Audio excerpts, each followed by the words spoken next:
Why do some people stop while others keep pushing? Why do some leaders plateau while others rise? Today, we're driving into the mindset of a leader who's coached over 3,000 sessions, transformed hundreds of executives, yet still believes the best is ahead.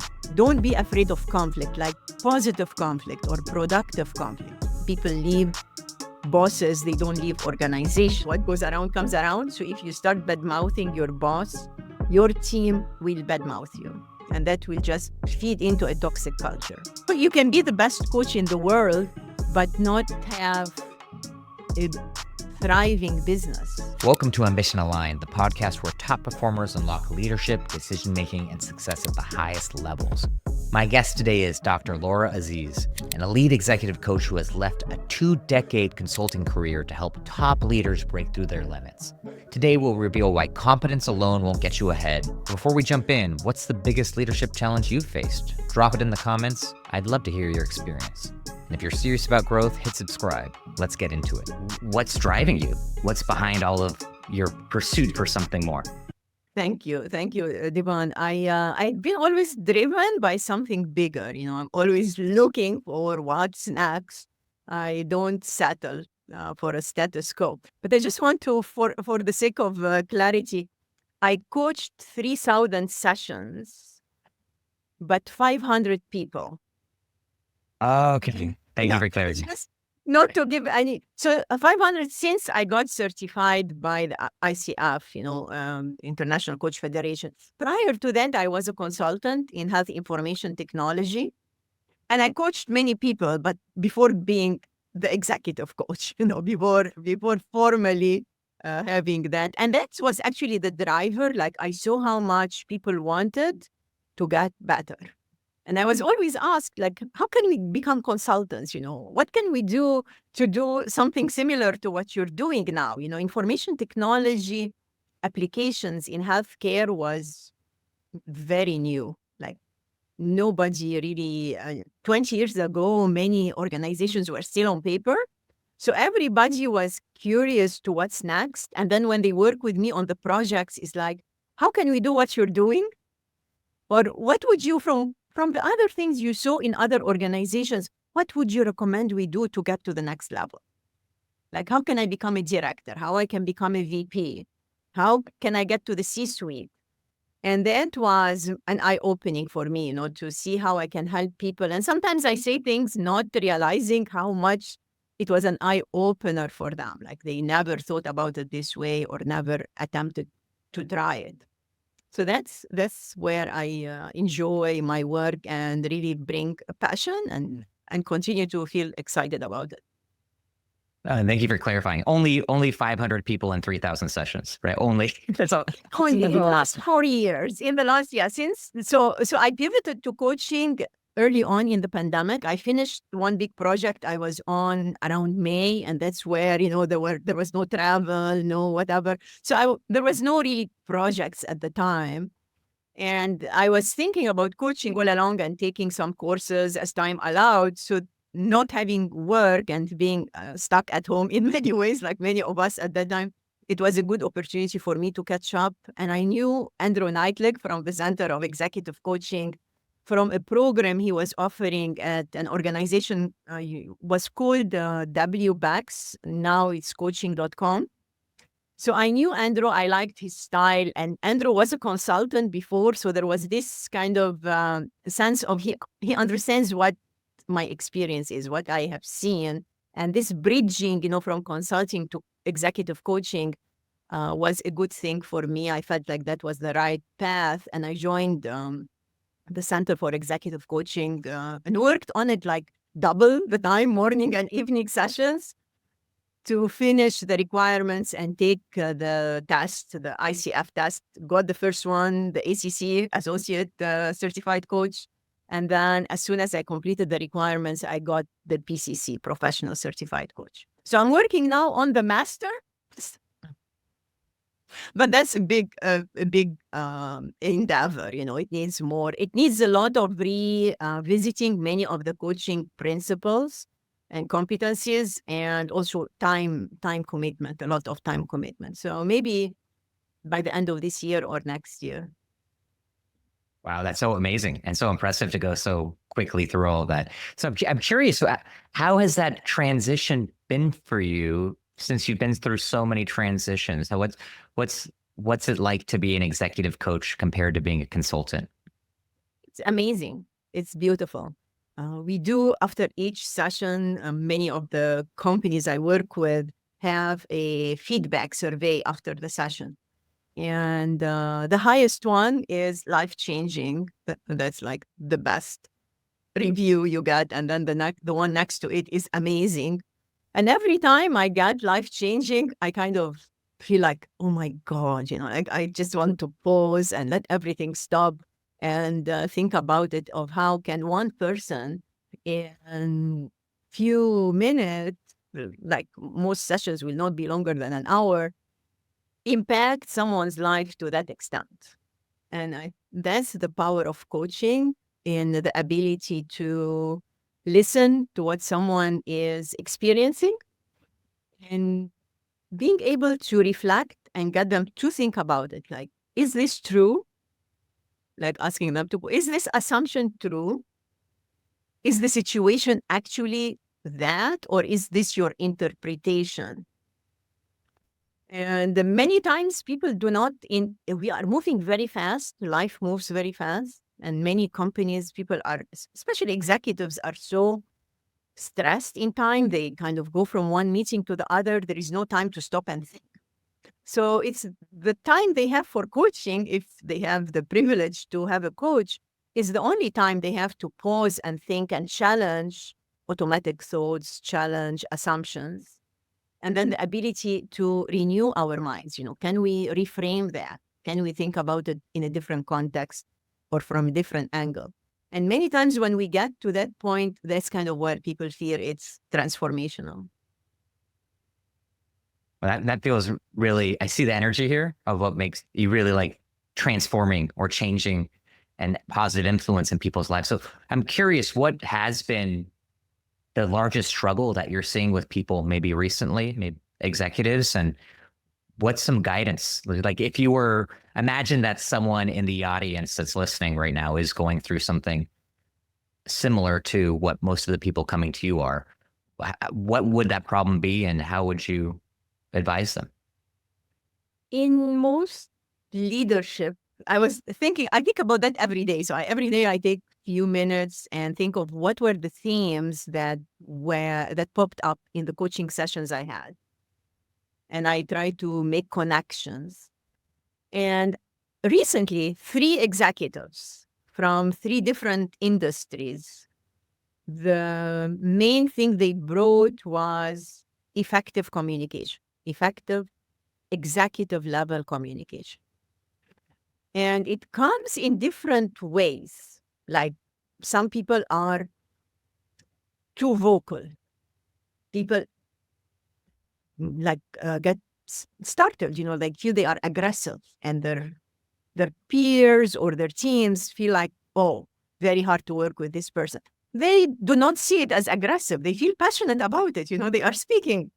But others who are slower or like to think about it feel that this person is aggressive, and then it shows up in reviews or feedback and it hurts them.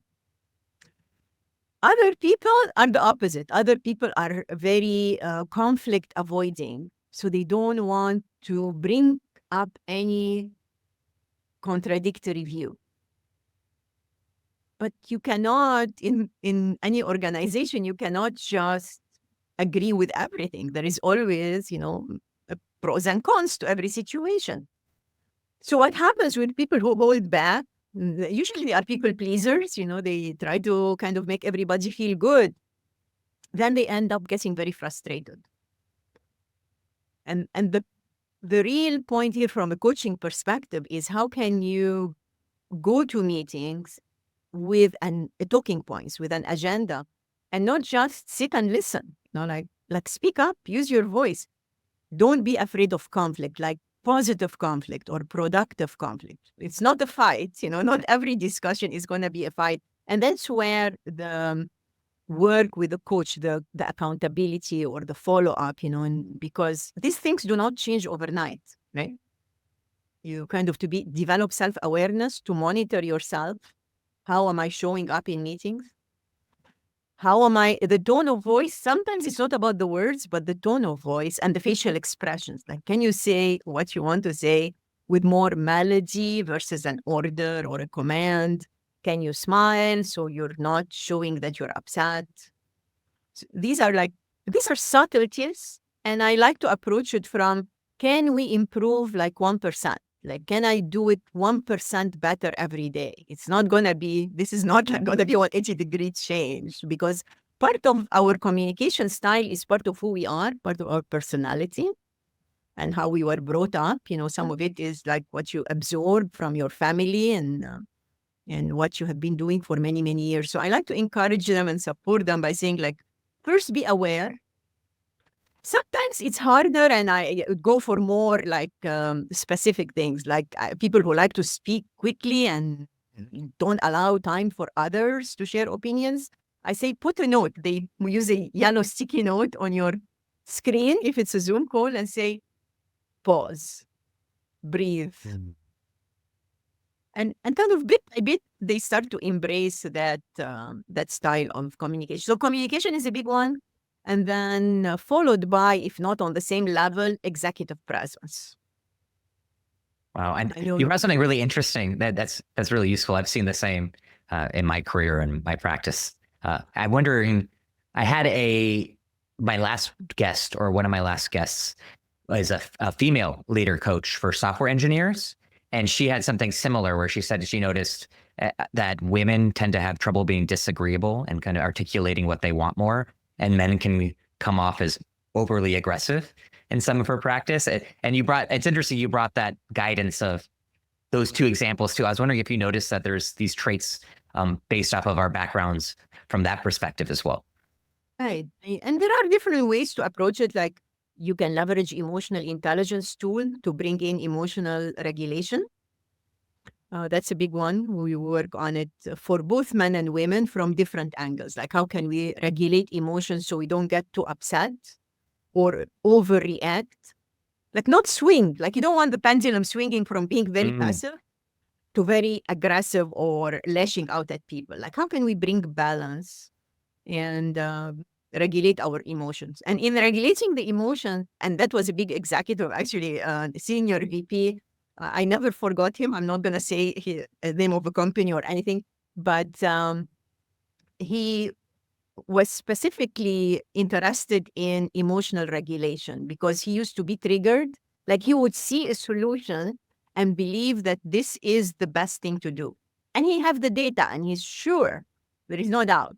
But the other people are not at the same level. They did not do all the research. They are not convinced yet by his position.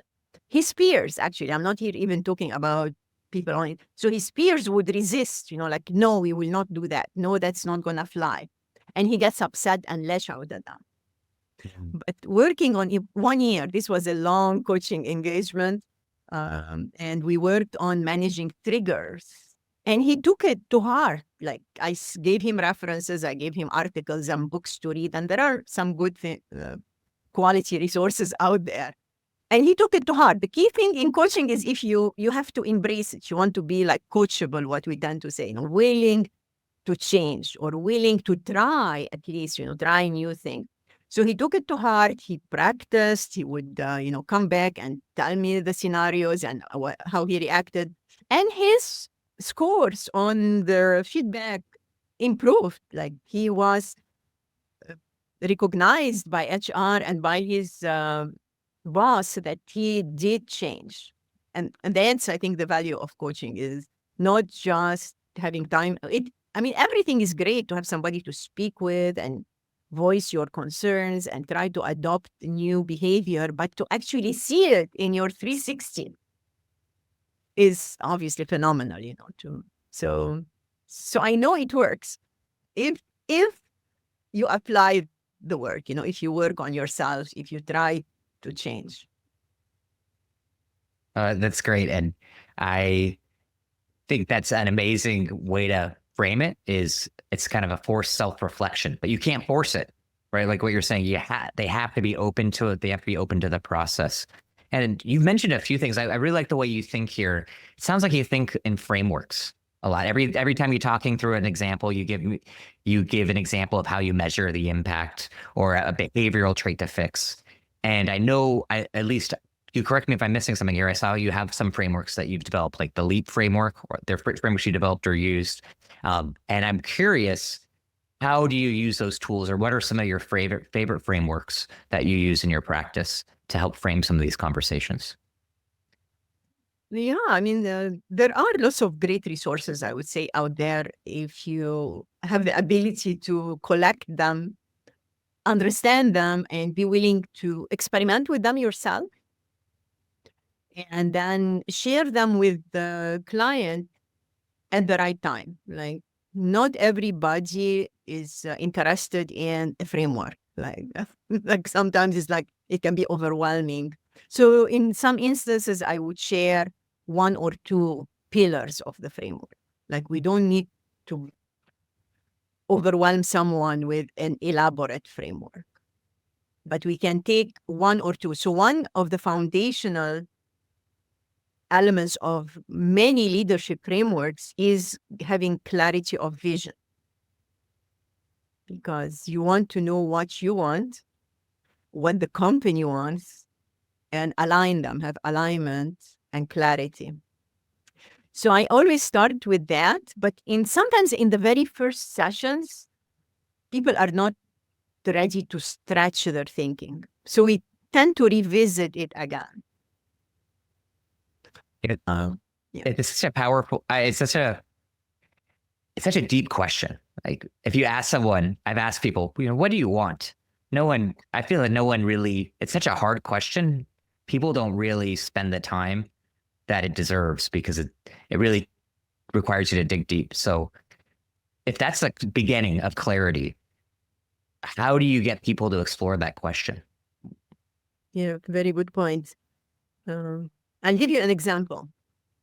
I had an executive in a pharmaceutical company, and he was overworked, as many. Obviously, it's a very tough industry in many ways, lots of benchmarks, and he was leading actually research and development. So working with very highly educated people, everyone is very opinionated, and he was always stressed out. You feel like by the end of the day, he doesn't have any energy. And he wasn't sure what he wants to do. Should he leave research and development and go and work in operations where things are much easier?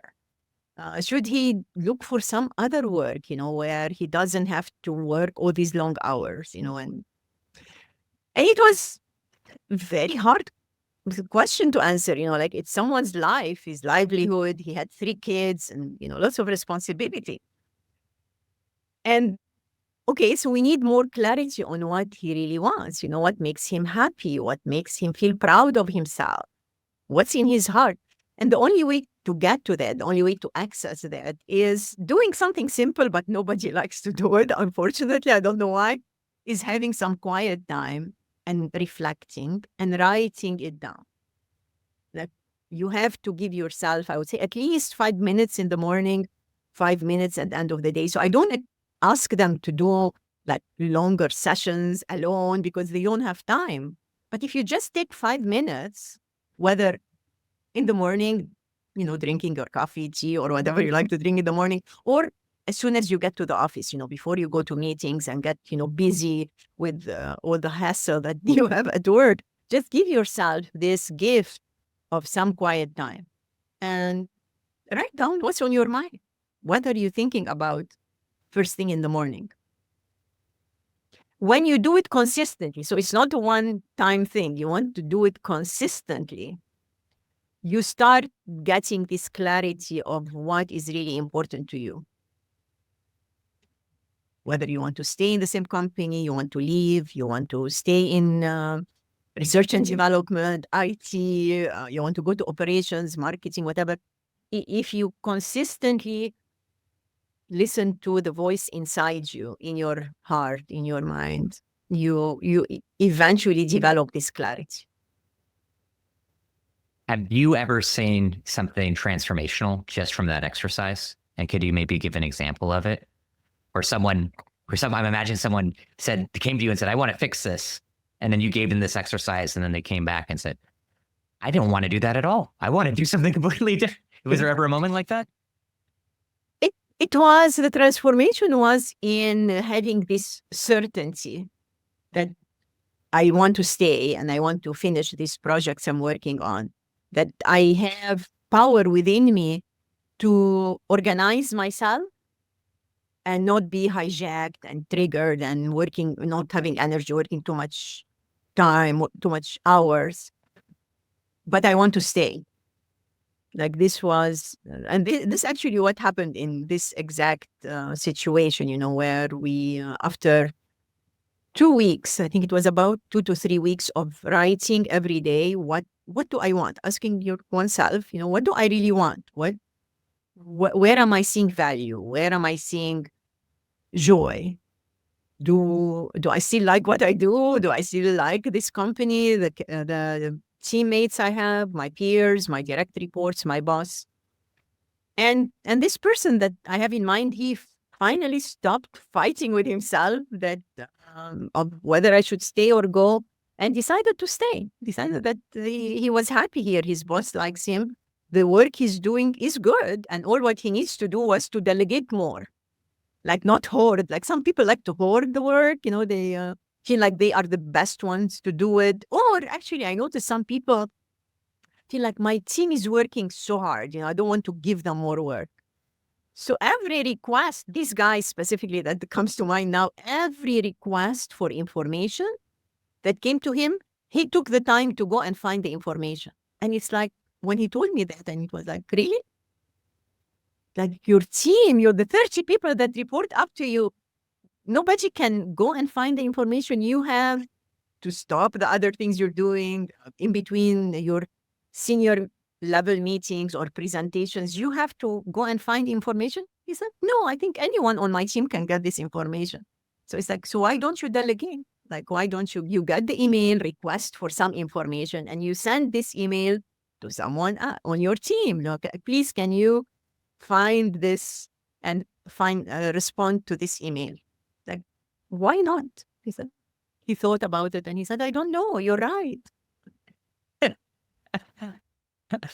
It's amazing you work with such intelligent people, and then it seems like an obvious solution, but you need to be outside of the box. Or one of my favorite mentors is, right, she always tells me you have to be outside the jar to read the label, right? And that's a very good analogy. Yeah, that's a very Yeah. good analogy. Absolutely. So that's really helpful. So you start with clarity. Hey, what do you want? What do you do after they get the clarity? What's after that step? Yes. So after clarity, we try to seek alignment. So clarity and alignment tend to go hand in hand. Once you're clear on what you want to align with those around you, align with company goals. Because if there is no alignment, then you want to transition to something else. Like you don't want to live in conflict all along. So once you have clarity on what you want, what you like, what is, and addressing your personal agenda, then we seek alignment with boss. Very important. For many years, I personally, in my life, my experience, never really focused that much on the relationship with my boss. But if you think about it, having a positive, empowering relationship with your direct manager is a transformative experience, because in their hands lie your promotion, your reviews, the opportunities that will come. So that is something that I learned the hard way, and I try to share it with my clients all the time. Like you want, and they say there is actually research from Gallup that they say people leave bosses, they don't leave organization. So that's an eye-opening thing if you think about it, like, how can I help my boss? And then there is also some research that I found trying to show my clients how to look at it from a bigger picture. I found articles published in Harvard Business Review.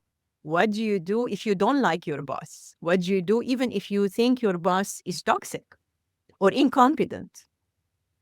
And there is a strategy, there is a methodology to address that to the extent you want to play it out.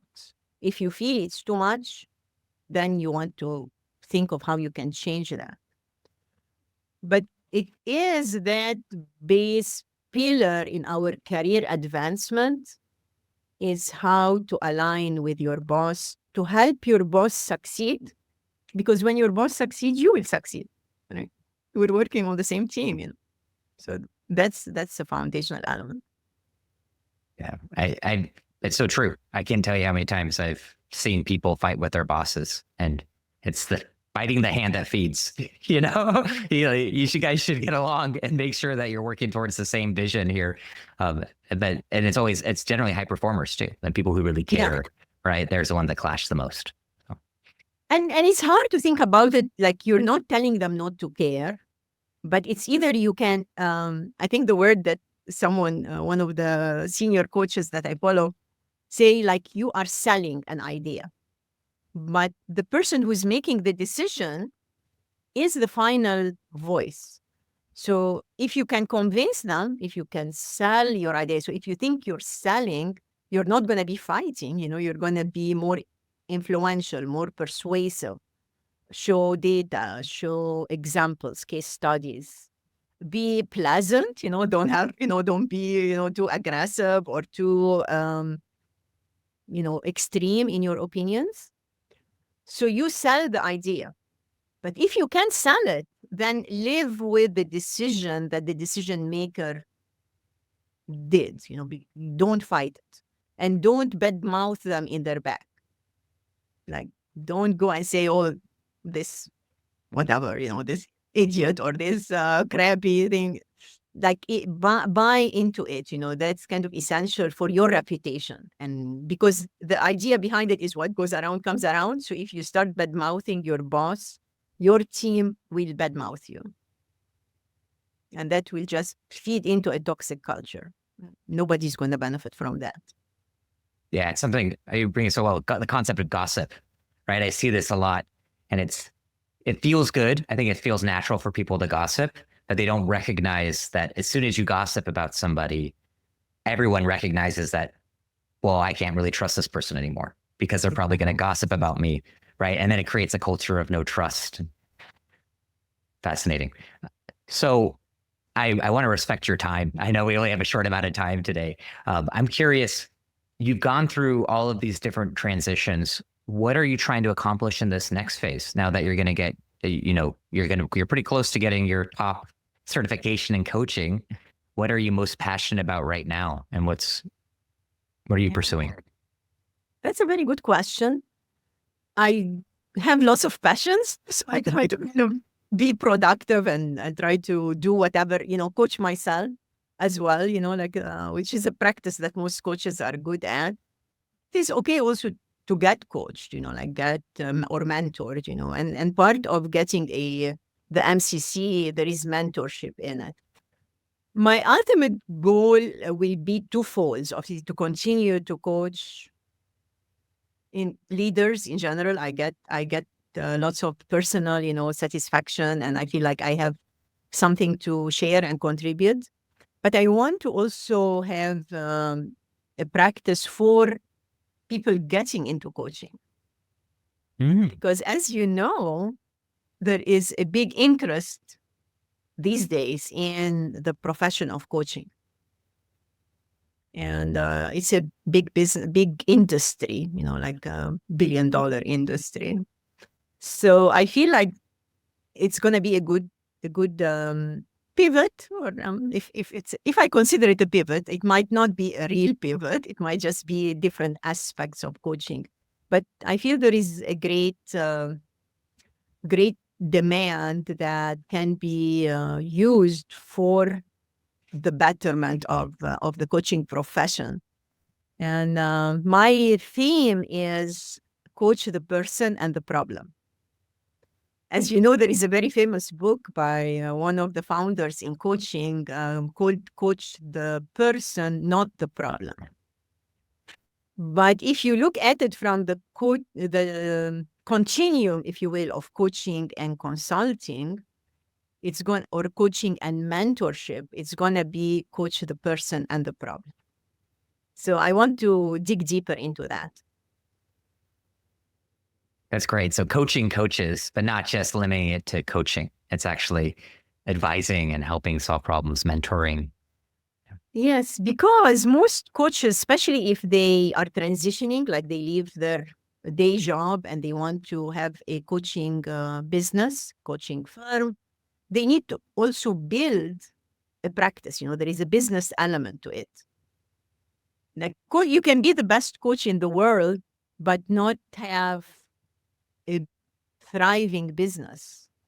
Like, how can you get people to know about your offers? How can you get people to know what you can do for them, whether it's the individual or the organization?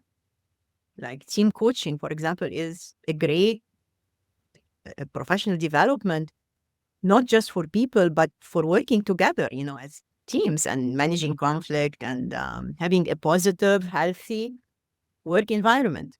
So helping coaches to not just be great coaches, but also have a thriving business. So they live their life by design, not by default, and enjoy what they do and be happy.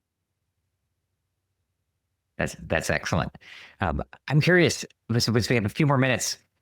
You bring up something really interesting of how there's the coaching business is growing, and there's a lot of layoffs right now. Let's just be blunt. A lot of companies are going through transition and making cuts and making decisions with AI are becoming more prevalent. I'm really curious, how would you give some generic advice or coach someone who's going through a layoff right now or going through that type of transition where they need clarity that's been a little bit forced on them as a forcing function?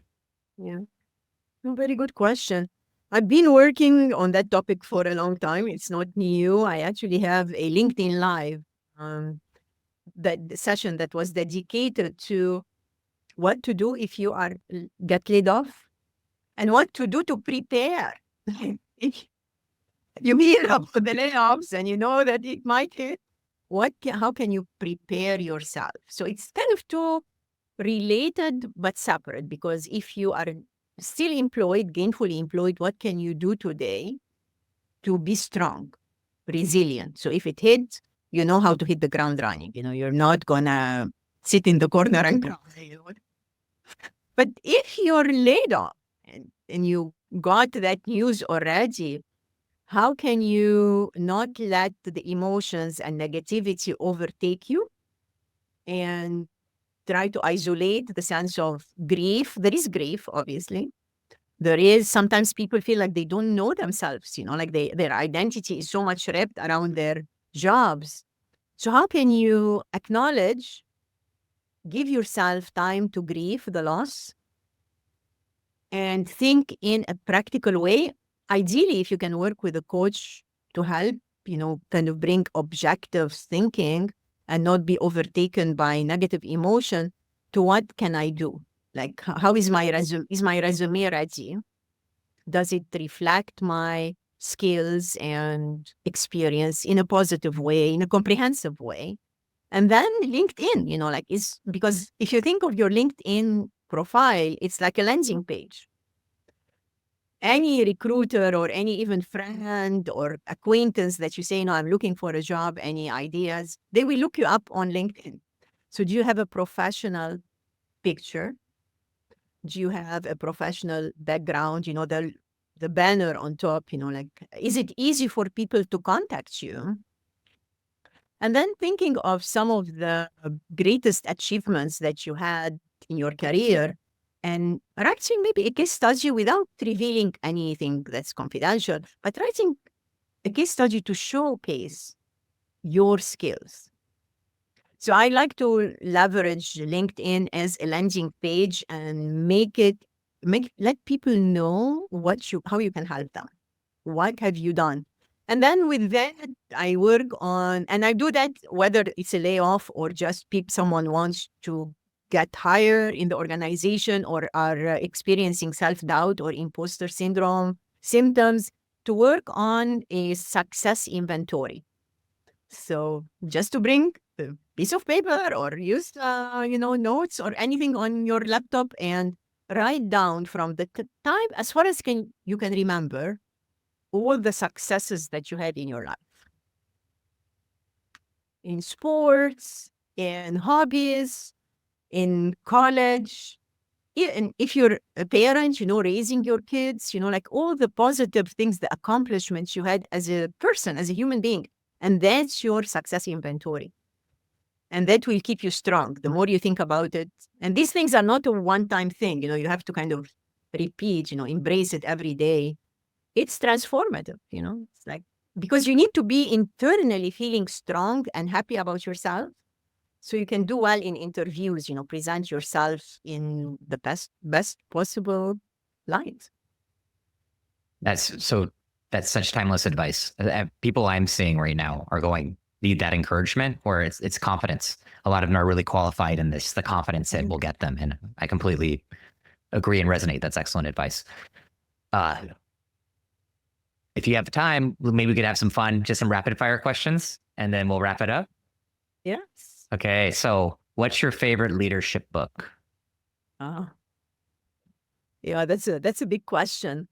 I like the concept of power, to have power, be in your power. And one of the very good books that came out last year was written by Jenny Rometty, the ex-CEO of IBM, and it's called Good Power. It's a very good book. I haven't read it. I'll put it in my list. It's great. Okay, favorite dessert? Ice cream. Okay, good. Flavor? What flavor? I like praline. Oh, okay. That's good. That's Chocolate good one. is good as well. Okay. What's the worst advice everyone gives you someone? Like the worst generic advice? Oh, that's hard. You do you. Yeah, that's not a great one. Not a great one. Doesn't work all the time, especially if the person's not doing that well, right? Yeah, like you're not helping them. Okay, favorite way to take a day off. What do you do? What do I do if I have a day off? Yeah, favorite way to relax. I play with my granddaughters. I have 2 granddaughters. They are amazing. And I forget everything when I'm with them, like everything is out and I'm just enjoying my time with them. How old are they? Do you mind if I ask? 7 and 10. Oh, that's awesome. My daughter's 4.5, and it's just the most fun. That's like such a fun age, right? They're just a blast. Yes, they are amazing. Okay. Any piece of advice you wish everyone could know right now? Like any just good piece of advice or a word of encouragement for the group? Self-care. Focus on yourself. If you're in a good place, you can help others and you can help the community, help your family, and you can do great in your career. So start with self-care. Awesome. And then what can my audience or me do to support you in whatever you're trying to accomplish with coaching coaches and continue your executive coaching practice? How can we follow you and what steps can we take to support you in your journey? Well, thank you. LinkedIn is a great place. So sharing, you can follow me, you can connect with me, you can send articles or podcasts, and it's a great environment to be in, lots of great content and a way for people to connect across industries, across timelines, and it's really great. That's awesome. Well, hey, thank you, Laura, so much for taking the time today. It was really a pleasure talking to you, and I hope we get to do it again sometime soon. Thank you, Devon. Have a great day. Yeah, you too. Bye-bye.